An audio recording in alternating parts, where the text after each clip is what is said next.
बहुत छोटा था, 5-6 साल का होऊंगा। सबसे नाशरी पढ़ रहा हूँ तो मैं नात पढ़ता था। हंजुआं दे हार फुल्लां दे मैं गजरे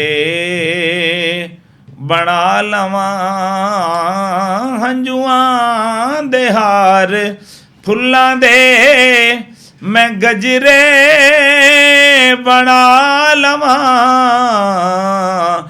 मैं भी रसूले पाक दी महफल सजा लवां, मैं भी रसूले पाक दी महफल सजा लवां, रोज़े दे गिरद घुमदिया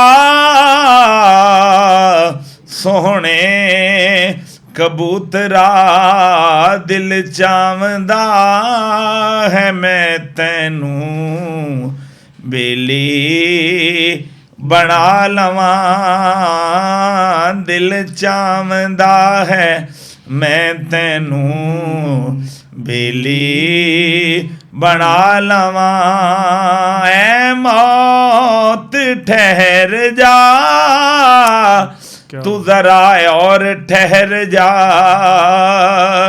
एक बार मैं ते मदीने नू जा लवां, एक बार मैं फिर मदीने नू जा लवां।